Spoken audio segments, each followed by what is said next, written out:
दोस्तों कुछ वक्त तो दो यार इनको, ताकि आप इनको जान सके। देखो इनको करीब से ताकि आप इनको पहचान सके। बिल्कुल सही सुना है।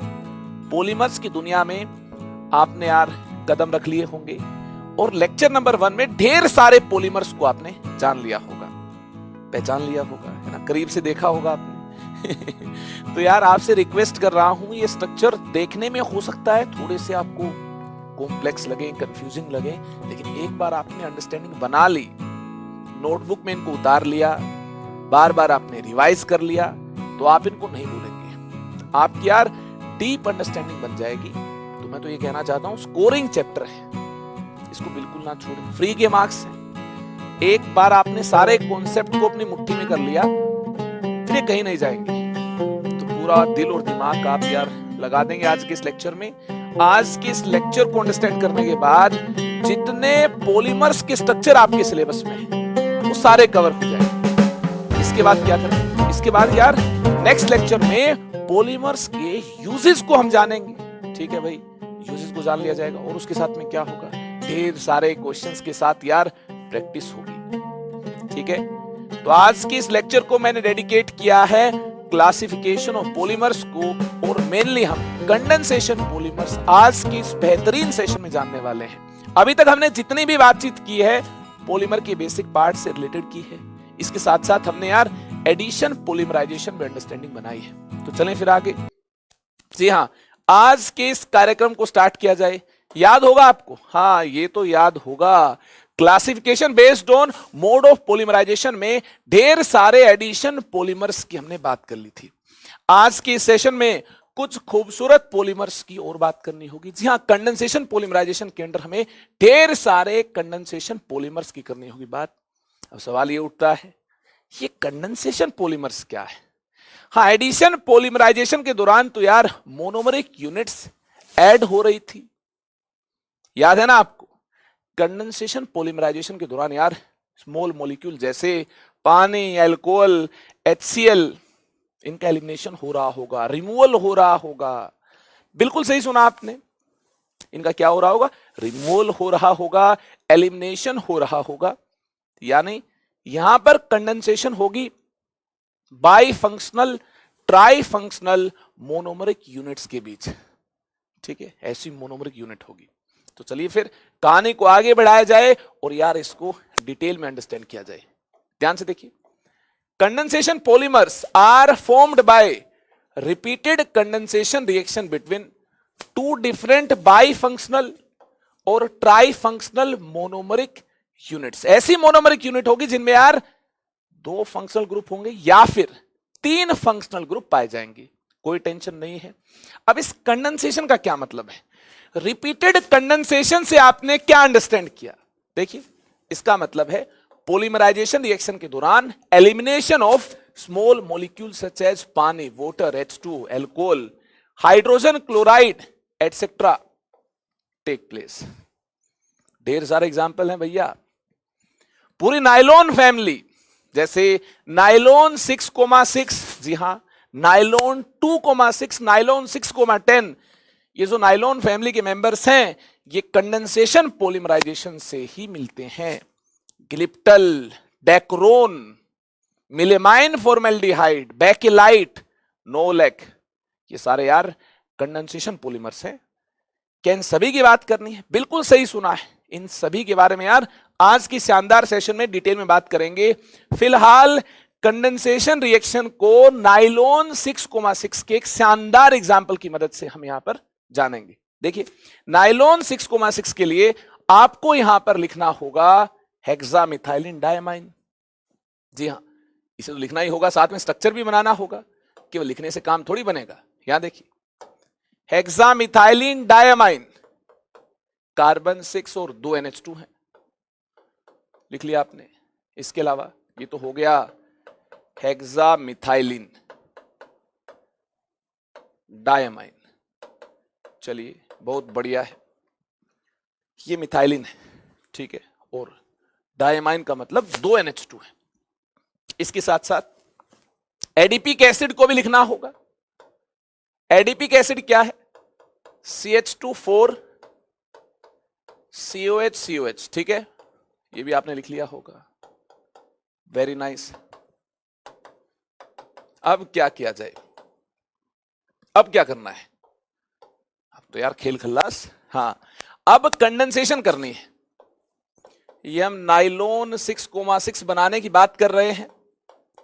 ये शानदार एग्जांपल है कंडेंसेशन पॉलीमराइजेशन का। कैसे, देखिए कंडेंसेशन होगी कैसे, यहां देखिए, यहां से OH, कार्बोक्सिलिक एसिड से OH और NH2 से हाइड्रोजन, ये बना रहे होंगे पानी। अरे पानी जिसको आप पीते हैं इतने प्यार से, पानी H2O, ठीक है ये बना रहे होंगे। और यहां से देखिए क्या होगा, ऐसे ही काफी सारी यूनिट्स होंगी। NH2 के बाद COH, COH के बाद NH2, ऐसे ही मिल रहे होंगे। जी हाँ, यहां से OH, NH2 से हाइड्रोजन, यहां से वाटर का क्या होगा, रिमूवल होगा, एलिमिनेशन होगा, माइनस H2। यहां देखना, ये NH2 के बाद क्या मिल रहा होगा, COH मिल रहा होगा, तभी तो कंडेंसेशन हो पाएगी। जी हाँ, हर हेक्सामिथाइलिन डायमाइन के बाद एडिपिक एसिड और एडिपिक एसिड के बाद हेक्सामिथाइलिन डायमाइन, तो क्या होगा, हर NH2 के बाद आपको COH मिल रहा होगा, लेफ्ट राइट, ठीक है। तो यहां देखिए NH2 के बाद लेफ्ट साइड यहां क्या मिलेगा, COH मिलेगा। तो यहां से हाइड्रोजन COH से OH क्या बनेगा, पानी बनेगा। यहां से हाइड्रोजन माइनस किया, COH से OH माइनस किया, नेट हुआ पानी का रिमूवल। बिल्कुल सही सुना है, H2 माइनस करना होगा। और यहां देखिए नाइलॉन 6,6 का स्ट्रक्चर दिखने में कैसा होगा, देखिए CH2 बिल्कुल सही सुना है, NH2 से एक हाइड्रोजन रिमूव हुआ तो क्या बचा, NH बचा। और ये देखना, इस कार्बन के साथ बॉन्ड बनाएगा, बिल्कुल बनाएगा। और ये कार्बन ऑक्सीजन के साथ भी बॉन्डेड है, ऑक्सीजन डबल बॉन्ड बना रहा है, बिल्कुल सही बात है। आगे देखिए CH2 यहां देखना, C डबल बॉन्ड हो, और ये कार्बन किसके साथ बॉन्डेड होगा, यार आगे भी तो कंडेंसेशन हुई है, ये NH के साथ बॉन्डेड होगा। यहां देखिए जिस प्रकार से C डबल बॉन्ड हो, NH के साथ बॉन्डेड यहां है, ऐसे ही आगे भी तो हेक्सामिथाइलिन डायमाइन यूनिट के साथ कंडेंसेशन हुई है, तो ये C डबल बॉन्ड हो NH के साथ बॉन्डेड होगा। अरे इमेजिन कर लिया क्या, बहुत बढ़िया है। यहां देखिए NH2 से क्या बन जाएगा, NH बन जाएगा हाइड्रोजन के रिमूवल के बाद। नेट रिमूवल किसका हुआ है, पानी का हुआ है। यहां से हाइड्रोजन और बगल में जो COH है, इमेजिन करो वहां COH, नेट पानी का रिमूवल हुआ है, ठीक है। तो इस प्रकार से लंबी चेन मिल जाएगी। और इस पॉलीमरिक फॉर्म को आप कैसे इंडिकेट करेंगे, ब्रैकेट लगाएंगे, होल N, मतलब ये काफी लंबी चौड़ी चेन है, N की वैल्यू काफी बड़ी होगी, ठीक है। और ऐसी रिपीटिंग यूनिट आपको यार मिल रही होंगी। कहानी क्लियर है। ये नाइलॉन 6,6 है। देखिए 6,6 के पीछे क्या कहानी है, 6,6 के पीछे कहानी ये है, नाइट्रोजन नाइट्रोजन के बीच में यार 6 कार्बन यहां है, आगे भी नाइट्रोजन नाइट्रोजन के बीच में 4 ये और 2 ये, ठीक है ना। इस नाइट्रोजन के बाद जब अगला नाइट्रोजन आएगा, इनके बीच में 6 कार्बन होंगे। नाइट्रोजन नाइट्रोजन के बीच में कहीं पर भी देख लो, पूरी पॉलीमरिक चेन में देख लो, 6 कार्बन मिलेंगे। यहां 6 कार्बन है, यहां भी 6 कार्बन है। अरे वाह, तो क्या बोलेंगे इसको, नाइलॉन फैमिली के इस मेंबर को नाइलॉन 6,6 बोला जाएगा। बहुत बढ़िया है, मजा आ गया। तो याद रख लो मोनोमरिक यूनिट कौन है, हेक्सामिथाइलिन डायमाइन एडिपिक एसिड। हमने बात की नाइलॉन 6,6 की, ठीक है। चले आगे, चलिए फिर आगे चलते हैं, आगे बढ़ते हैं और ढेर सारे कंडेंसेशन पॉलीमर्स के एग्जांपल्स को अपने जहन में करते हैं। ये देखिए एग्जांपल्स ऑफ कंडेंसेशन पॉलीमर्स की दुनिया में हम सबसे पहले पॉलीअमाइड्स की बात करेंगे, ऐसे स्ट्रक्चर्स की बात करेंगे जिनमें यार ये अमाइड ग्रुप मिल रहा होगा, ये है अमाइड ग्रुप, ठीक है। और पॉलीअमाइड्स का मतलब क्या है, हाँ पॉलीमर्स में अगर अमाइड ग्रुप मिले तो क्या होंगे, पॉलीअमाइड्स होंगे यहां देखिए नाइलॉन 6 की बात की जाएगी। नाइलॉन 6,6 को तो हम देख ही चुके हैं, एक बार फिर से नजरें डाल लेंगे, कोई टेंशन नहीं है। नाइलॉन 6,10 को भी जानेंगे। देखिए यार, नाइलॉन 6 को हम कैप्रोलेक्टम से भी बना सकते हैं। फिलहाल हमारे सामने 6 अमीनो हेक्सेनोइक एसिड है, कैप्रोइक एसिड हमारे सामने है, इसको कैप्रोलेक्टम से भी बना सकते हैं। कैप्रोलेक्टम क्या है, क्या पता एग्जाम में आ जाए। हाँ, काफी सारे एग्जाम में आ चुका है वैसे। C डबल बॉन्डो NH, यहां देखिए ये साइक्लिक कंपाउंड कैप्रोलेक्टम है, दिस इज कैप्रोलेक्टम। कैप्रोलेक्टम को हाइड्रोलाइज करते हैं, ध्यान से सुनना, कैप्रोलेक्टम को हाइड्रोलाइज करते हैं तो ये रिंग खुल जाएगी। रिंग खुलने का मतलब क्या है, रिंग खुलने का मतलब ये है ये बॉन्ड टूट जाएगा, ठीक है। जिसके पास हाइड्रोजन है, पानी का हाइड्रोजन उसके पास जाएगा, ठीक है। जिसके पास, यहां देखना, हाइड्रोजन नहीं है, इसके पास OH जाएगा, ठीक है। इस प्रकार से हाइड्रोलिसिस होगी, ये रिंग खुल जाएगी, आपको कैप्रोइक एसिड मिल जाएगा, या फिर बोल सकते हो आपको 6 अमीनो हेक्सेनोइक एसिड मिल जाएगा। 1 2 3 4 5 6, यहां कार्बन नंबर 6 के साथ NH2 अटैच्ड है, तो क्या हुआ, 6 अमीनो, क्या हुआ, 6 अमीनो हेक्सेनोइक एसिड, ठीक है। आपको क्या करना है, ऐसे 6 अमीनो हेक्सेनोइक एसिड अगल बगल काफी सारे लिखने हैं। कैसे, अरे देख लो, यहीं पर ही बना लेंगे, कोई टेंशन नहीं है। ऐसे काफी सारे 6 अमीनो हेक्सेनोइक एसिड लिख लो भैया। 5 कार्बन CH2 की फॉर्म में है और 1 कार्बन COH की फॉर्म में है। एक और यूनिट को बगल में लिख लो, दूध का दूध, पानी का पानी, बिल्कुल साफ हो जाएगा। लिख लिया है, वेरी नाइस। अब क्या करना है, अब तो भैया इसका खेल खल्लास हो गया। अब तो देखना ध्यान से, कैसे, ये देखिए, यहां से OH और यहां से हाइड्रोजन, यहां से OH, यहां से हाइड्रोजन, पानी का हुआ रिमूवल, यहां OH है तो यहां से OH और बगल में होगा NH2। ऐसे काफी सारी यूनिट्स होगी। COH के बाद NH2, COH के बाद NH2, तो यहां से OH और बगल में होगा कौन, बगल में होगा यार NH2, तो पानी का रिमूवल यहां से भी हो जाएगा।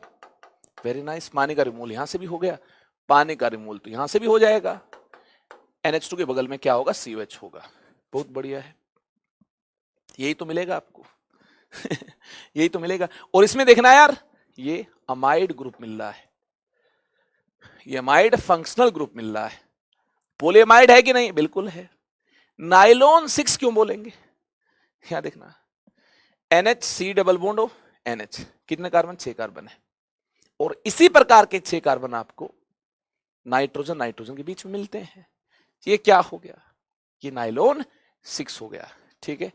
एक ही टाइप की मोनोमरिक यूनिट यहां पर देखिए यूज हुई है, तो इसे हम क्या बोलेंगे, नाइलॉन 6 बोलेंगे। और यहां देखना, नाइलॉन 6,6 जब हमने बनाया था, पीछे चलते हैं, यहां देखिए, यहां बात हमने की, नाइलॉन 6,6 जब हमने बनाया था तो नाइट्रोजन नाइट्रोजन के बीच में 6 कार्बन यहां, और आगे भी देखिए, इसमें नाइट्रोजन नाइट्रोजन के बीच में 6 कार्बन इस टाइप के भी होंगे। कहानी क्लियर है। तो यहां पर 2 टाइप की मोनोमरिक यूनिट थी, यह एक ही टाइप की है, तो इसको हम क्या बोल देंगे, 6 कार्बन नाइट्रोजन नाइट्रोजन के बीच में, तो नाइलॉन 6 बोल देंगे।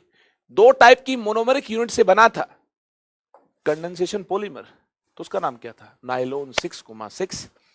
अब ये नाइलॉन यार 6,10 क्या है? सोचना तो इसके बारे में भी होगा, हाँ बिल्कुल बिल्कुल सोचना होगा।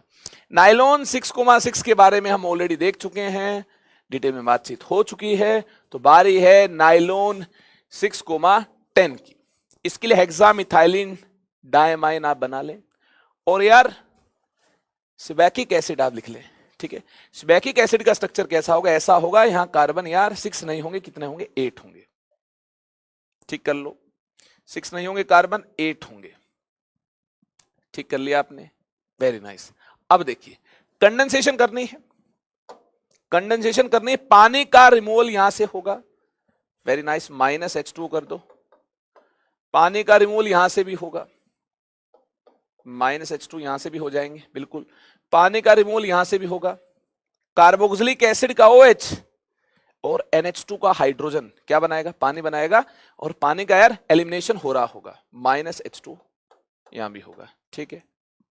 ऐसा करने से हेक्सामिथाइलिन डायमाइन और सिबैकिक एसिड में अगर कंडेंसेशन रिएक्शन हो जाए और एक लंबी चौड़ी चेन बन जाए तो इसे आप बोलेंगे नाइलोन 6,10। याद कर लो भाई, हेक्सामिथाइलिन डायमाइन ये है और सिबैकिक एसिड ये है। दो COH के बीच कितने कार्बन हो? 8 कार्बन हो। क्या ये डाई कार्बोक्सिलिक है? हाँ, डाई कार्बोक्सिलिक एसिड है, 2 कार्बोक्सिलिक एसिड है। कितने कार्बन इसमें? 10 है। इसमें कितने कार्बन है? 6 है। मतलब नाइट्रोजन नाइट्रोजन के बीच 6 कार्बन, आगे नाइट्रोजन नाइट्रोजन के बीच कितने कार्बन? 10 कार्बन। तो इस प्रकार से हमें नाइलोन फैमिली का एक और मेंबर मिल जाएगा, नाइलोन 6,10। याद हो गया? मोनोमरिक यूनिट को याद कर लो, भूलना नहीं है। कौन है? अरे कौन है? हेक्सामिथाइलिन डायमाइन है और साथ में सिबैकिक एसिड है। स्ट्रक्चर्स को याद कर लिया क्या? चलिए बहुत बढ़िया है, याद कर लिया, वेरी नाइस। पोलियमाइड्स के बाद यार पॉलीएस्टर्स की बारी। पोलियमाइड्स के बाद पॉलीएस्टर्स की बारी, मतलब एस्टर ग्रुप होगा। ऐसे कंपाउंड्स की बात करेंगे जिनमें यार ऐसा ग्रुप होगा, एस्टर ग्रुप होगा। ठीक है, कर ले बात। चलिए फिर बात करेंगे गिलिप्टल की।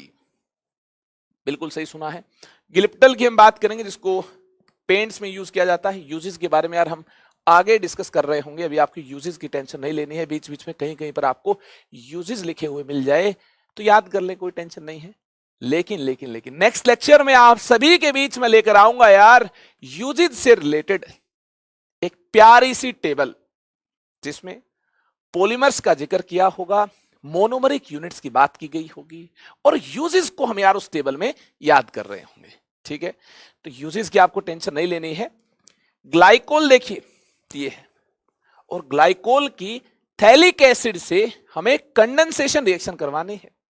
करवा देंगे भैया। थैलिक एसिड को बनाओ, जल्दी से थैलिक एसिड को बना दो। एरोमेटिक रिंग सिस्टम है, बिल्कुल है। अगल बगल कार्बन पर बैठे हैं COH, तो नो टेंशन।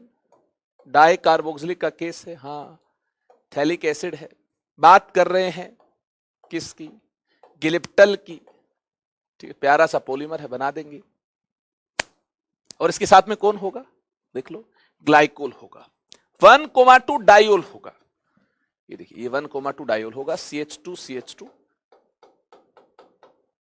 OH OH, ये 1,2 डायोल है, ये आपके सामने। तो क्या करें फिर? क्या करना होगा? कार्बोक्सिलिक एसिड से OH और एल्कोहल से हाइड्रोजन रिमूव कर दो। हाँ, ये इसके ऊपर अटैक करेगा तो यार इसका OH जाएगा। याद रख लो, कार्बोक्सिलिक एसिड से OH और एल्कोहल से हाइड्रोजन, पानी का रिमूवल हो रहा होगा, -H2O। कार्बोक्सिलिक एसिड से OH और बगल में जो एल्कोहल है, हाँ कंडेंसेशन रिएक्शन होगी तो बगल में एल्कोहल होगी, बिल्कुल 1,2 डायोल होगा। तो वहां से हाइड्रोजन, तो यहां भी यार पानी का रिमूवल हो रहा होगा। यहां देखिए, कार्बोक्सिलिक एसिड यहां होगा, वहां से OH और ये एल्कोहल है, इसका हाइड्रोजन, यहां से भी पानी का रिमूवल हो रहा होगा। क्या मिलेगा? एक शानदार पॉलीमर मिलेगा, जिसको आप प्यार से गिलिप्टल बोलते हैं। क्या बोलते हैं? गिलिप्टल बोलते हैं। तो गिलिप्टल देखिए दिखने में कैसा है, बना लो जल्दी से। यहां देखिए, C डबल बॉन्ड O, यहां क्या होगा? C डबल बॉन्ड O, और ये देखना इसके साथ यार अटैच हो जाएगा, ऑक्सीजन के थ्रू अटैच होगा। हाँ, यहां से हाइड्रोजन का रिमूवल हुआ है तो ये ऑक्सीजन के थ्रू यहाँ इसके साथ अटैच हो गया है। कितने कार्बन देखना यहां पर? 1,2 डायोल में 2 कार्बन है। लिखिए इनको जल्दी से। यहां से पानी का रिमूवल हुआ तो यहां से यार हाइड्रोजन ही देखिए पानी के रिमूवल में कंट्रीब्यूट करता होगा। हाँ, ये वो तो यार कार्बोक्सिलिक एसिड से जो OH रिमूव हुआ और उसके बाद जो कार्बन है उसके साथ अटैच हो जाएगा ना यार, ये नहीं रिमूव होगा। जी हाँ, OH ग्रुप से ये रिमूव नहीं होगा। OH कौन सा रिमूव होगा? कार्बोक्सिलिक एसिड का OH रिमूव होगा। चलिए, इतना अंडरस्टैंड कर लिया है। ब्रैकेट लगाइए और यहां क्या लिख दे? N लिख दे। N की वैल्यू कुछ भी हो सकती है, ये डिपेंड करता है चेन की लेंथ पर। अगर चेन की काफी बड़ी लेंथ होगी, काफी बड़ी चेन होगी, तो उस केस में आप क्या बोल देंगे? उस केस में आप बोल देंगे एन की वैल्यू ज्यादा है, छोटी चेन होगी, एन की वैल्यू कम है, नो टेंशन। तो यार हमने इस प्रकार से शानदार पॉलीमर गिलिप्टल को अंडरस्टैंड कर लिया है। अब देखना, थैलिक एसिड का एक भाई है ये 1,2 डाई कार्बोक्सिलिक एसिड है, और ये देखना टरथैलिक एसिड, ये 1 2 3 4 1,4 डाई कार्बोक्सिलिक एसिड है एरोमेटिक रिंग सिस्टम पर। देखना फर्स्ट एंड फोर्थ पोजीशन के साथ COH अटैच्ड हो तो इसे बोलेंगे टरथैलिक एसिड। इसमें कोई डाउट अरे नहीं है? तो इस टरथैलिक एसिड की सिमिलर मैनर में ग्लाइकोल के साथ इथेन 1,2 डाइयोल के साथ कंडेंसेशन रिएक्शन करवा दी जाए तो क्या बनता है? डेक्रोन बनता है। और डेक्रोन को यार एक और नाम से जाना जाता है, टेरिलिन। डेक्रोन और टेरिलिन बनता है। आइए दोस्तों, डेक्रोन और टेरिलिन किस प्रकार से अंडरस्टैंड किए जा सकते हैं इसकी डिटेल में करें बात। डेक्रोन टेरिलिन, देखिए डेक्रोन और टेरिलिन की हम बात कर रहे होंगे। आप क्या करें, आप जल्दी से 1,4 डाई कार्बोक्सिलिक एसिड बना दें एरोमेटिक रिंग सिस्टम के साथ, 2 COH अटैच्ड है फर्स्ट एंड फोर्थ पोजीशन के साथ, 1 2 3 4 क्लियर है। और इथेन 1,2 डाइयोल, ग्लाइकोल को फिर से लिख दे CH2CH2OH, और यहां क्या होगा? OH होगा। कार्बोक्सिलिक एसिड से OH और एल्कोहल से हाइड्रोजन, पानी बना रहे होंगे, पानी का रिमूवल हो जाएगा। कार्बोक्सिलिक एसिड से OH और एल्कोहल से हाइड्रोजन, पानी का रिमूवल यहां भी हो जाएगा। कार्बोक्सिलिक एसिड से OH और यहां देखिए, यहां देखिए एल्कोहल से हाइड्रोजन, पानी का रिमूवल यहां भी हो रहा होगा। तो लिख दें पॉलीमरिक फॉर्म को शानदार अंदाज में लिख दें। ये देखिए टेरिलिन और डेक्रोन दिखने में कैसा होगा, इसका स्ट्रक्चर देख लो। स्ट्रक्चर दिखने में कैसा होगा मेरे भाई? स्ट्रक्चर दिखने में ऐसा होगा, OCH2 CH2O कोलन, हाँ ये होगा टेरिलिन, टेरिलिन और डेक्रोन। अरे वाह, मजा आ गया। तो बना लो फिर, नोट कर लो जल्दी से। नोट कर लिया क्या? अरे नोट कर लिया क्या? अब देखिए एक और फेमस पॉलीमर की साथ में कर ले बात, कोडल की कर ले बात बना लोगे। यहां देखिए डाइयोल ऐसा होगा, और टरथैलिक एसिड को यहां पर इसके साथ कंडेंसेशन रिएक्शन में हमें कंसीडर करना होगा। बना लो, टरथैलिक एसिड को बना लो, बनाया, और इस पर स्टार भी लगा ले यार। ये एनसीईआरटी बुक में नहीं है, ये आपकी एक्स्ट्रा नॉलेज के लिए, ताकि आपकी दिमाग की बत्ती जल जाए हो सकता है एग्जाम में यार कोडल आ जाए। हाँ मैं बात कर रहा हूं जेई और नीट एंट्रेंस की, लेकिन बोर्ड में नहीं आएगा, आप टेंशन मत लीजिए। नोट इन बोर्ड सिलेबस, ठीक है ना, ये मेंशन कर दिया है। जेई और नीट के लिए आप देख लें। डाइयोल ऐसा है, ठीक है, टरथैलिक एसिड के साथ कंडेंसेशन रिएक्शन की हमें बात करनी होगी। तो क्या होगा? यहां से OH, यहां से OH और यहां से हाइड्रोजन, ठीक है, यहां से OH और बगल में जो एल्कोहलिक ग्रुप है वहां से हाइड्रोजन रिमूव हो जाए, पानी बन जाए। जी हाँ, पानी का रिमूवल हो जाए। यहां देखना, यहां से ये एल्कोहलिक ग्रुप है हाइड्रोजन, और बगल में जो COH है वहां से OH, क्या बना ले? पानी बना ले। यहां पानी का रिमूवल हुआ, एलिमिनेशन हुआ, यहां रिमूवल हुआ, एलिमिनेशन हुआ, ठीक है, कुछ भी बोल दो यार, नो टेंशन। तो कोडल बन जाएगा। बना लिया है, बहुत बढ़िया है। चलें फिर आगे। आगे देखिए यार, very very very very very important, मुझे तो लगता है एग्जाम में यही आएगा जेई नीट जैसे बड़े एग्जाम्स के लिए भी बोल सकता हूं ये वेरी इंपॉर्टेंट। इसको दिया मैंने यार 5 स्टार 5 स्टार रेटिंग मैंने दे दी है।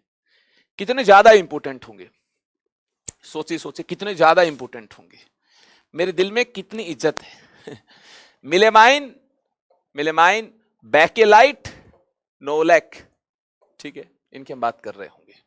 Melamine, bakelite, novolac, very very very important. सबसे पहले मिलेमाइन फॉर्मेल्डिहाइड रेजिन की बात कर रहे होंगे, ठीक है, मेलमैक भी बोलते हैं इसको, मेलमैक, ठीक है, स्वैग है, स्वैग में क्या बोलते हैं इसको? मेलमैक बोलते हैं चलिए बहुत बढ़िया है। अब देखिए मिलेमाइन फॉर्मेल्डिहाइड रेजिन कैसे बनेगा। एक बार जेई में क्वेश्चन भी आया था यार कि बता दो बता दो बता दो बच्चों बता दो, मिलेमाइन में कितने लोकेलाइज्ड इलेक्ट्रॉन पेयर है। अरे लोकेलाइज्ड का मतलब क्या है, पहले मिलेमाइन को ड्रॉ कर लो, नंबर ऑफ लोकेलाइज्ड इलेक्ट्रॉन पेयर की बात कर लेंगे, लोन पेयर्स की बात कर लेंगे। देखिए पहले स्ट्रक्चर आप ड्रॉ कर लो, स्ट्रक्चर को आप जल्दी से ड्रॉ कर लो इस प्रकार से। आई होप आपने स्ट्रक्चर को ड्रॉ कर लिया होगा, स्ट्रक्चर को आप जल्दी से ड्रॉ कर लो। ड्रॉ कर लिया है। अब देखना लोकेलाइज्ड इलेक्ट्रॉन पेयर की बात की जाए, लोन पेयर की बात की जाए तो ये तो होंगे यार डीलोकेलाइज। देखना रेजोनेंस में पार्टिसिपेट कर रहे हैं, नाइट्रोजन के पास होते हैं 5 इलेक्ट्रॉन, 3 बॉन्डिंग में पार्टिसिपेट कर चुके हैं, तो रिमेनिंग 2 जो होंगे लोन पेयर की फॉर्म में होंगे। और ये जो इलेक्ट्रॉन पेयर हैं ये तो बेहतरीन अंदाज में रेजोनेंस इफेक्ट में यार कंट्रीब्यूट कर रहे होंगे। ये तो इलेक्ट्रॉन की डीलोकलाइजेशन यहां देखिए देखने को मिल रही है, तो ये तो डीलोकलाइज्ड है, लोकलाइज्ड नहीं है। अब देखिए ये जो 3 नाइट्रोजन जो रिंग सिस्टम का पार्ट हैं, बिल्कुल सही आपने ध्यान से देखा, इनके पास भी यार इलेक्ट्रॉन पेयर है, लोन पेयर है। लेकिन लेकिन लेकिन ये इलेक्ट्रॉन पेयर यार रेजोनेंस में पार्टिसिपेट नहीं करेगा। रिंग सिस्टम के जो ऑर्बिटल साइड वाइज ओवरलैपिंग कर रहे होंगे, जिनमें यार इलेक्ट्रॉन की डीलोकलाइजेशन हो रही होगी, उनका प्लेन और इनका प्लेन अलग होगा। ये अलग प्लेन में प्रेजेंट हैं, ये अलग प्लेन में प्रेजेंट हैं। जी हाँ, और ये देखिए जिनमें इलेक्ट्रॉन डीलोकलाइज हो रहे हैं ये डिफरेंट प्लेन में हैं, ये तो इस बोर्ड के प्लेन में है। लोन पेयर कंटेनिंग ये जो ऑर्बिटल है ये तो बोर्ड के प्लेन में है, ये तो इस प्लेन में है। और जो इलेक्ट्रॉन की डीलोकलाइजेशन हो रही है, रेजोनेंस हो रहा है, ये परपेंडिकुलर ऑर्बिटल में हो रहा है। अरे दिमाग की बत्ती जली। जी हां बिल्कुल सही सुना आपने, रेजोनेंस परपेंडिकुलर ऑर्बिटल में हो रहा है। तो ये इनके साथ यार ओवरलैप हो ही नहीं सकता है। अगर ये इनके साथ ओवरलैप नहीं हो सकता है तो मेरे प्यारे बच्चों रेजोनेंस नहीं हो पाएगा। ऑर्बिटल्स की ओवरलैपिंग होनी चाहिए ना यार रेजोनेंस के दौरान। सुना होगा आपने 11th क्लास में, जीओसी में, जनरल ऑर्गेनिक केमिस्ट्री में, रेजोनेंस होने के लिए ऑर्बिटल्स का सेम प्लेन में होना जरूरी है। सेम प्लेन तो है नहीं, तो क्या बोले फिर, क्या बोलेंगे फिर, सोचो जरा। ये लोकलाइज्ड इलेक्ट्रॉन पेयर है, लोन पेयर है, दीज आर लोकलाइज्ड। जे में क्वेश्चन आ चुका है इंटीजर टाइप में, नीट में आ सकता है। These are localized electron pair. ये क्या होंगे, ये लोकलाइज्ड होंगे। ज्यादा अच्छा यहां पर हम मेंशन कर दें, it does not participate in resonance, it is localized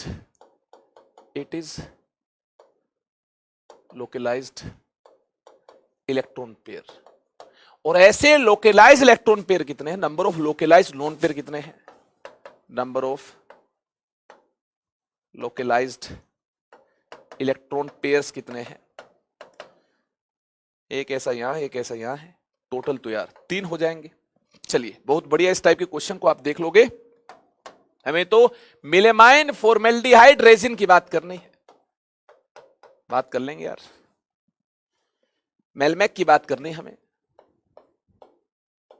तो इसके लिए देखिए क्या होगा, फॉर्मेल्डिहाइड में इस कार्बन की इलेक्ट्रॉन डेफिशिएंट साइट को देखिए, ओ ज्यादा इलेक्ट्रोनेगेटिव है, बॉन्ड के इलेक्ट्रॉन को अपनी तरफ खींच रहा होगा, जबरदस्त तरीके से खींच रहा होगा। ओ की इलेक्ट्रोनेगेटिविटी कार्बन की इलेक्ट्रोनेगेटिविटी से ज्यादा है, जबरदस्त अंदाज में यार ओ इलेक्ट्रॉन्स को अपनी तरफ खींच रहा होगा। चलिए बहुत बढ़िया है, खींचने दो। देखिए क्या होगा, नाइट्रोजन का लोन पेयर यहां कार्बन की इस इलेक्ट्रॉन डेफिशिएंट नेचर की वजह से इस कार्बन पर अटैक करेगा। क्यों करेगा, क्योंकि यार नाइट्रोजन पर डेल्टा माइनस चार्ज, नाइट्रोजन ज्यादा इलेक्ट्रोनेगेटिव है। बॉन्ड के इलेक्ट्रॉन को ये अपनी तरफ खींच रहा होगा, लोन पेयर भी है, इलेक्ट्रॉन डेंसिटी भी है, तो डेल्टा माइनस चार्ज होगा। चलिए बहुत बढ़िया है, अटैक हो जाए, अटैक हो गया। अब कार्बन 5 बॉन्ड तो बनाएगा नहीं, तो क्या होगा फिर? ये जो वीक बॉन्ड है पाई बॉन्ड, ये ब्रेक होगा और इलेक्ट्रॉन यार ज्यादा इलेक्ट्रोनेगेटिव की तरफ शिफ्ट हो जाएंगे।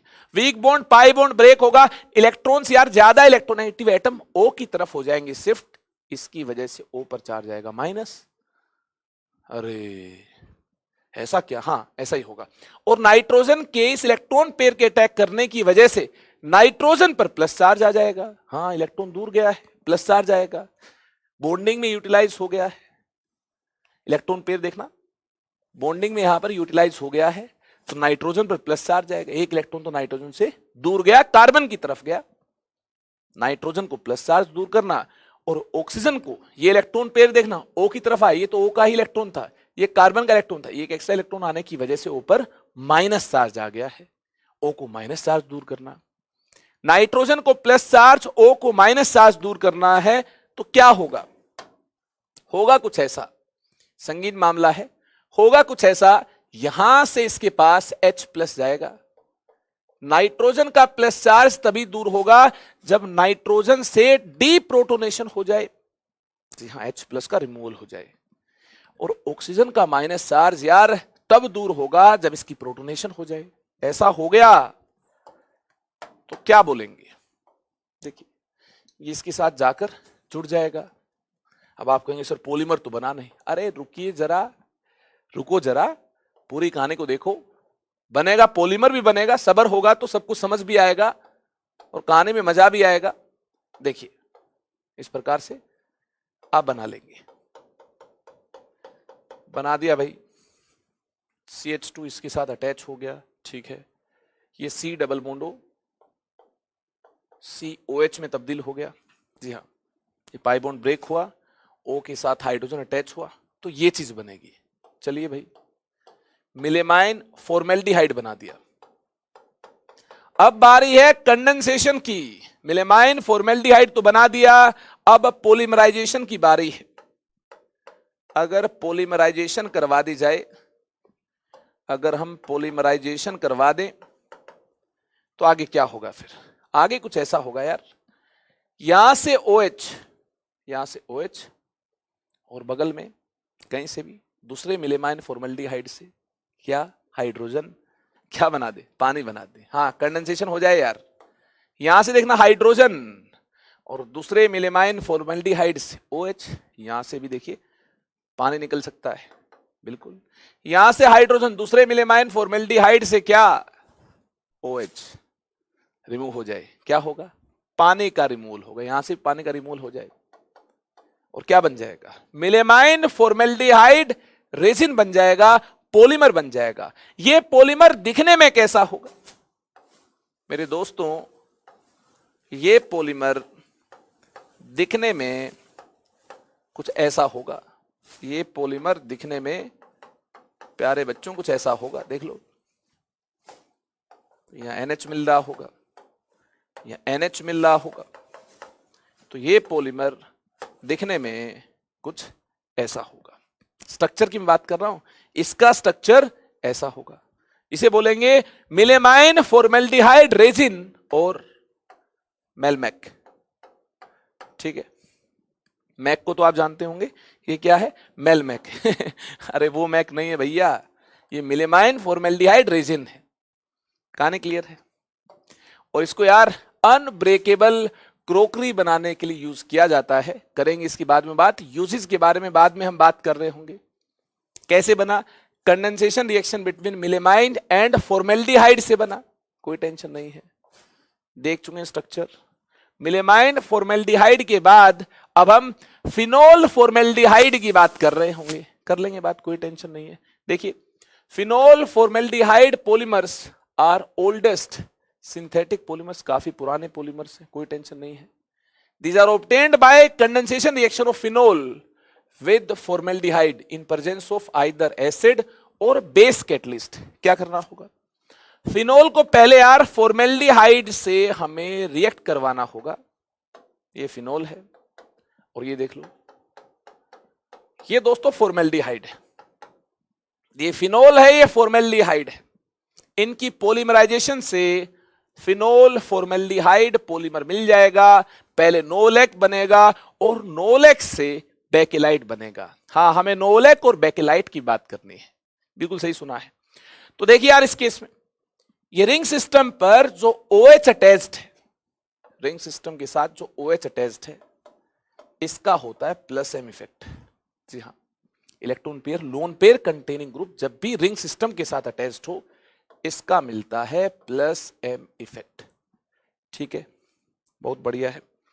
अगर इसका प्लस एम इफेक्ट है तो इलेक्ट्रॉन डेंसिटी यार इस रिंग सिस्टम पर ऑर्थो एंड पैरा पोजीशन पर ज्यादा मिल रही होगी। बहुत बढ़िया है, इलेक्ट्रॉन डेंसिटी ऑर्थो और पैरा पोजीशन पर ज्यादा मिल रही है इसके प्लस एम इफेक्ट की वजह से। अब अगर ऑर्थो और पैरा पोजीशन में इलेक्ट्रॉन डेंसिटी ज्यादा मिल रही है तो यार यहां से देखना इस पर अटैक हो सकता है। कैसे अटैक हो सकता है? ये कार्बन इलेक्ट्रॉन डेफिशिएंट है, क्यों? इलेक्ट्रोफाइल की तरह कैसे बिहेव कर सकता है? ओ ज्यादा इलेक्ट्रोनेगेटिव बॉन्ड के इलेक्ट्रॉन को अपनी तरफ खींच रहा होगा। हाँ, ये इलेक्ट्रोफाइल की तरह काम कर सकता है। इसका इसके साथ बॉन्ड बन जाए, इसके साथ बॉन्ड बन जाए, या फिर इसके साथ बॉन्ड बन जाए। इसके साथ बने या इसके साथ बने, एक ही बात है। अरे ये भी ऑर्थो है, ये भी ऑर्थो, भाई टेंशन मत लो। इलेक्ट्रॉन डेंसिटी इसके प्लस एम इफेक्ट की वजह से मेटा पर तो ज्यादा होगी नहीं, तो इसके साथ बॉन्ड नहीं बनेगा। ठीक है, मेजर प्रोडक्ट क्या बन रहे होंगे? सिग्निफिकेंट अमाउंट में प्रोडक्ट कुछ ऐसे बन रहे होंगे यार कि ऑर्थो और पैरा पर इसका अटैक हो जाए। ठीक है, मेटा पर अटैक हो जाए, नाम मात्र ही बन रहा होगा, जिसे हमें कंसिडर करने की जरूरत नहीं है। ठीक है, तो ऐसे केस में हम क्या करेंगे? ऐसे केस में यार हम इसको ऑर्थो के साथ अटैच करेंगे, पैरा के साथ अटैच करेंगे, हमें मिक्सचर मिल रहा होगा। ठीक है, एसिड और बेस कैटलिस्ट को यूज करते हुए इस प्रकार से यार ये CH2OH की फॉर्म में ऑर्थो के साथ अटैच हो जाए, एक पॉसिबिलिटी। ऑर्थो पैरा दोनों के साथ अटैच हो जाए, ऐसा भी तो हो सकता ना यार, यहां इलेक्ट्रॉन डेंसिटी ज्यादा है तो यहां भी तो ज्यादा है, और इनफैक्ट तीनों पोजीशन पर ज्यादा, ऐसा भी हो सकता है तीनों के साथ अटैच हो जाए। अब काफी सारे बच्चे बोलेंगे कि सर ये था CH2O और आपने अटैच किया CH2OH। बिल्कुल सही सुना, ये CH2O है। ये कार्बन रिंग सिस्टम के जिस कार्बन के साथ बॉन्ड बनाएगा, जिस कार्बन के साथ बॉन्ड बनाएगा वहां पहले से क्या है? हाइड्रोजन है, तो यहां से हाइड्रोजन का रिमूवल होगा और ये हाइड्रोजन देखना इसके पास गया है, तब जाकर CH2OH बन पाया है और इस कार्बन का इस कार्बन के साथ बॉन्ड बन पाया है। कहानी क्लियर है ना यार? अगर ज्यादा फील लेनी है, ये जब इस पर अटैक कर रहा होगा तो यहां बनेगा O-। ठीक है, तो यहां से H+ इसके पास जाएगा, तो देखना CH2OH की फॉर्म में इसके साथ अटैच्ड मिल रहा होगा, या तो ऑर्थो के साथ अटैच मिल रहा होगा, ऑर्थो पैरा दोनों के साथ अटैच मिल रहा होगा, या दोनों ऑर्थो और पैरा तीनों के साथ CH2OH अटैच मिल रहा होगा। मिक्सचर मिलेगा इस प्रकार से, बहुत बढ़िया है। इस मिक्सचर में मैं केवल और केवल इसमें इंटरेस्टेड हूं, इसको अलग कर लिया जाए। ठीक है, अगर मैं इसमें इंटरेस्टेड हूं तो मुझे लगता है आपका भी इंटरेस्ट इसी में ही होगा कुछ तो बात है इसमें, तभी तो यार मैं इंटरेस्टेड हूं, है ना? उम्मीद आपका भी इसमें ही पूरा इंटरेस्ट होगा।